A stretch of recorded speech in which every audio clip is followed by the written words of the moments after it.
اتار دیا۔ ان میں سے کسی نے ہمارا ساتھ نہ دیا، ہمارے جسم چچوڑے ہوئے اور ہڈیاں چٹکی ہوئی تھیں۔ خدا نے ہمیں بچا لیا اور اس آدمی کی پناہ میں پھینک دیا جو فرشتے کے روپ میں درندہ ہے۔ مجھے سلطان نے ہی بتایا تھا کہ میرے ساتھ کی باقی 6 لڑکیاں اس کے سالاروں کے خیمے میں ہیں۔ میں نے سلطان کے پاؤں پکڑ کر کہا کہ میرے ساتھ شادی کر لو۔ اس نے کہا اگر تم مجھے پسند کرتی ہو تو شادی کے بغیر تمہیں اپنے حرم میں رکھ لوں گا۔ اس نے میرے ساتھ ویشیوں کا برتاؤ کیا، شراب میں بدمست تھا، اس نے مجھے اپنے ساتھ لٹا لیا۔ جو ہی اس کی آنکھ لگی میں وہاں سے بھاگ آئی۔ اگر میری بات کا اعتبار نہ آئے تو اس کے محافظوں سے پوچھ لو۔ اس دوران ایک آدمی نے فخر کو قہوہ پلایا۔ ذرا سی دیر بعد فخر کا مزاج بدلنے لگا۔ اس نے نفرت سے قہقہ لگایا اور کہا ہمیں حکم دیتے ہیں کہ عورت اور شراب سے دور رہو، اور خود شراب پی کر راتیں عورتوں کے ساتھ گزارتے ہیں۔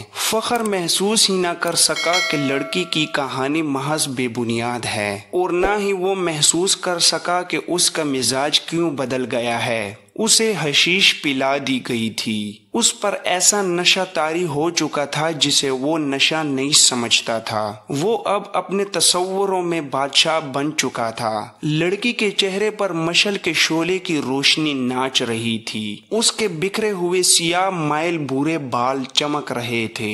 وہ فخر کو پہلے سے زیادہ حسین نظر آنے لگی۔ اس نے بےتاب ہو کر کہا تم اگر چاہو تو میں تمہیں اپنی پناہ میں لیتا ہوں۔ لڑکی ڈر کر پیچھے ہٹ گئی اور بولی نہیں، تم بھی میرے ساتھ اپنے سلطان جیسا سلوک کرو گے۔ تم مجھے اپنے خیمے میں لے جاؤ گے اور میں ایک بار پھر تمہارے سلطان کے قبضے میں آ جاؤں گی۔ ایک تاجر نے کہا ہم تو اب دوسری 6 لڑکیوں کو بھی بچانے کی سوچ رہے ہیں۔ ہم ان کی عزت بچانا چاہتے تھے مگر ہم سے بھول ہوئی۔ فخر المصری کی نگاہیں لڑکی پر جمی ہوئی تھیں۔ اس نے اتنی خوبصورت لڑکی کبھی نہیں دیکھی تھی۔ خیمے میں خاموشی طاری ہو گئی جسے کرسٹوفر نے توڑا۔ اس نے کہا تم عرب سے آئے ہو یا مصری ہو؟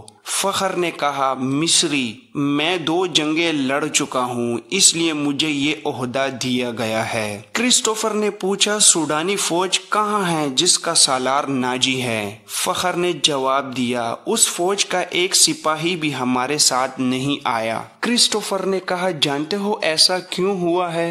سوڈانیوں نے صلاح الدین ایوبی کی عمارت اور کمان کو تسلیم نہیں کیا۔ وہ فوج اپنے آپ کو آزاد سمجھتی ہے۔ ناجی نے سلطان ایوبی کو بتایا تھا کہ وہ مصر سے چلے جائیں کیونکہ وہ غیر ملکی ہیں۔ اسی لیے ایوبی نے مصریوں کی فوج بنائی اور لڑانے کے لیے یہاں لے آیا۔ اس نے تم لوگوں کو شرافت اور نیکی کا جانسہ دیا اور خود عیش کر رہا ہے۔ کیا تمہیں مال غنیمت ملا ہے؟ اگر تمہیں ملا بھی تو سونے چاندی کے 2 ٹکڑے مل جائیں گے۔ صلیبیوں کے جہازوں سے بے بہا خزانہ سلطان ایوبی کے ہاتھ آیا ہے۔ وہ سب رات کے اندھیرے میں سینکڑوں اونٹوں پر لاد کر قاہرہ روانہ کر دیا گیا ہے جہاں سے دمشق اور بغداد چلا جائے گا۔